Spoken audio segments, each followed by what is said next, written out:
আমাদের চ্যানেলে সম্প্রচারিত বক্তার বক্তব্য নিজস্ব মতামত, এর জন্য চ্যানেল কর্তৃপক্ষ দায়ী নয়। এই চ্যানেলে প্রকাশিত প্রতিটি অনুষ্ঠান কোনোভাবে ক্ষতিকারক বা অবৈধ কার্যকলাপ প্রচার করে না। এখানে সম্প্রচারিত প্রত্যেকটি অনুষ্ঠান শিক্ষামূলক উদ্দেশ্য নিয়েই তৈরি।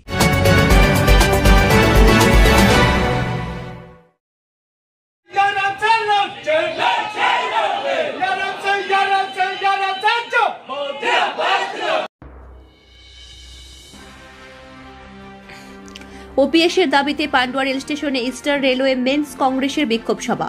পান্ডুয়া রেল স্টেশন প্রাঙ্গণে ওপিএস চালুর দাবিতে বিক্ষোভ ও প্রতিবাদ মিছিল সংগঠিত করল ইস্টার্ন রেলওয়ে মেন্স কংগ্রেসের ব্যান্ডেল শাখা।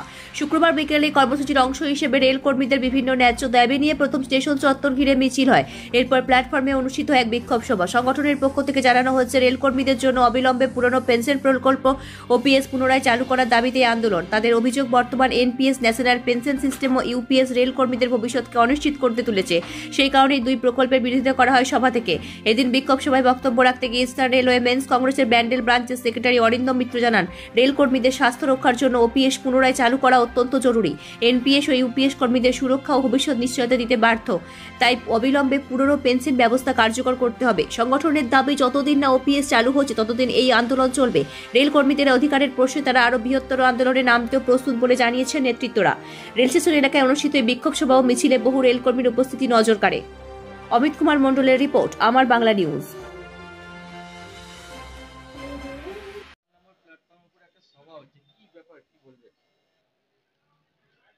এটা Eastern railway men's Congress Howrah ডিভিশনের ব্যান্ডেল ব্রাঞ্চের ডাকে সমস্ত রেল কর্মচারী এক জায়গায় হয়েছে। আমরা বহুদিন ধরে রেল প্রশাসনের কাছে দাবি জন্য লড়াই করছি। আমাদের মেন মুদ্রা হলো এনপিএস এবং ইউপিএস সরকার যেটা আমাদের লাগু করে দিয়েছে। আমরা এনপিএসকে বলছি নো পেনশন স্কিম, যেখানে কোনো পেনশন কেউ পান না। ইউপিএস ইউনিফাইড পেনশন স্কিম, কিন্তু আমাদের ভাষায়, রেল কর্মচারী শ্রমিকদের ভাষায় উল্টোপাল্টা পেনশন স্কিম, যেখানে শ্রমিকদের মেরে তাদের সরকার পকেট ভরছে। আমরা ওপিএসের দাবিতে দীর্ঘদিন লড়াই করে এসেছি। আপনারা জানেন 4, 5, 6 ডিসেম্বর সর্বভারতীয় ক্ষেত্রে কোন ফেডারেশন রেল কর্মচারীকে নেতৃত্ব দেবে তার ইলেকশন হয়েছিল। তাতে হাওড়া ডিভিশনে ইস্টার্ন রেলওয়ে মেন্স কংগ্রেস 1 নম্বর স্থানে অর্জন করেছে। আমাদের ওই একটাই ডিমান্ড ছিল ওপিএস। আমাদের ওপিএস ওল্ড পেনশন স্কিম, একটা লোক 30 বছর, 35 বছর, 38 বছর চাকরি করছে, কিন্তু রিটায়ারমেন্টের পরে একটা নিশ্চিন্ত জীবন যে যাপন করবে সেই অধিকার থেকে সরকার বঞ্চিত করেছে। তাই আমাদের এই লড়াই খুব কাছাকাছি চলে এসেছে। আমরা আশা করি আমাদের ওপিএস আমরা পাবো। যারা চাকরি করতে এসছে তারা চাকরি করছে, কিন্তু রিটায়ারমেন্টের পরে কি হবে তারা অনিশ্চিত ভবিষ্যতের মধ্যে দিয়ে চলছে। এবং তাছাড়াও প্রতি বছর রেল কর্মচারী 534 জন ইন্ডিয়ান রেলে বিভিন্ন কাজের সঙ্গে যুক্ত থেকে মারা যায়। এবং আপনারা দেখে থাকবেন, যখন যুদ্ধ লাগে তখন আর্মিতে লোক মারা যায়, তাদের শহীদ বলা হয়। বিএসএফ, সিআরপিএফে মারা যায়, তাদের শহীদ বলা হয়। কিন্তু রেল কর্মচারী প্রতি বছর 534 থেকে 40 জন যে মারা যায়, তো তাদের ফ্যামিলি এবং যখন তারা মারা যাওয়ার পর তাদের বউ বাচ্চা পালন করবার জন্য যে পেনশনের ব্যবস্থা, সেটা সরকার আমাদের কাছ থেকে কেড়ে নিয়েছে। তাই আজকের এই বিক্ষোভ হাওড়া ডিভিশনে বিনোদ শর্মার নেতৃত্বে হচ্ছে, স্বপন দত্ত নেতৃত্বে হচ্ছে। আমরা এই আন্দোলন দিল্লিতে বুকে এবং প্রত্যেকটা রাজ্যের বুকে এই আন্দোলন চলছে, এবং আমরা আশাবাদী যে একদিন আমরা এই দাবি আদায় করে নিতে পারবো। সরকার যদি না মেনে নেয়, এটাকে বৃহত্তর আন্দোলনের দিকে যাবেন? দেখুন, বৃহত্তম আন্দোলন আমাদের চলছে। আমরা রেল কর্মচারী হিসেবে আমাদের যেটুকু আন্দোলনের জায়গা, যা করবার ক্ষমতা আমাদের, সেই অনুযায়ী আমরা সর্ব শক্তি দিয়ে আমরা চেষ্টা করছি।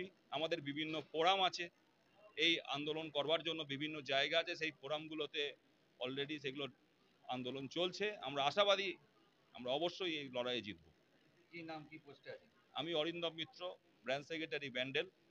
উনি সৌগত ঘোষ আমাদের প্রেসিডেন্ট ব্যান্ডেল ব্রাঞ্চ। আমাদের এখানে মেন সবাই এসছেন পান্ডুয়া 4 নম্বর প্ল্যাটফর্মে, কি বলবেন, কেন এসছেন, কিসের জন্য? আজকে আমরা এখানে সবাই মিলে একত্রিত হয়েছি। আমাদের 2004 সালের পর থেকে ওপিএস বন্ধ করে দেওয়া হয়েছে। তো আমাদের একটাই দাবি যে আমাদের ওপিএস আবার চালু করা হোক। আমরা এনপিএস এ এখন সবাই, আমরা এখানে যারাই উপস্থিত রয়েছি সবাই এখন এনপিএস এ আছি। ইউপিএস অতি মারাত্মক একটা খারাপ একটা মানে খুব মারাত্মক জিনিস, যেটা ইউপিএস আমরা আমরা চাইছি না। আমরা চাইছি যদি আপনারা ওপিএস এ থেকে থাকেন, সরকারের যারাই পদে রয়েছে সবাই কিন্তু ওপিএস এ আছে, তাহলে আমরা কেন নেই? আমাদের জন্য কেন নতুন নতুন স্কিম বার করা হচ্ছে? ইউপিএস এত মারাত্মক একটা স্কিম, আজকে আমার যদি কিছু হয়ে যায় আমি সারা জীবন যতদিন বাঁচবো পেনশন পাবো, কিন্তু যদি আমার তারপর কিছু হয়ে যায়, একটা থোক টাকা যেটা সরকারের কাছে রয়ে যাচ্ছে সেটা কিন্তু আর আমার ফ্যামিলির কেউ পাবে না। এটা এটা কেমন স্কিম? এটা আমরা কখনোই মেনে নিতে পারছি না, যার জন্য আমরা আজকে আন্দোলনে নেমেছি। যদি সরকার না মানে এর থেকে আরো আরো বৃহত্তর আন্দোলন আমরা সবাই, মানে ছেলে মেয়ে এখানে কোনো ভেদাভেদ নেই, আমরা সবাই সারা রাত্রি জেগে দরকার হয় সারাদিন অনশন করে হলেও আমরা সেই আন্দোলনটাকে সার্থক করার চেষ্টা করব। আমাদের নিজেদের যতটুকু সামর্থ্য, সেই সামর্থ্য অনুযায়ী আমরা সেটাকে সার্থক করার চেষ্টা করব। আর এবং আমাদের যারা উঁচু মানে যারা পদে রয়েছেন তাদের তাদের হাতে হাত রেখে আমরা এই আন্দোলনটাকে লড়তে চাই এবং সেটাকে সার্থক করতে চাই। কি নাম, কি ডিপার্টমেন্টে আপনি সার্ভিস করেন? আমি আছি ব্যান্ডেল পাওয়ার হাউস। আমি ওই ছোটখাটো একটা করি আর কি, ইউনিয়ন ব্যাস। কি নাম? সর্বাণী মণ্ডল আমার নাম।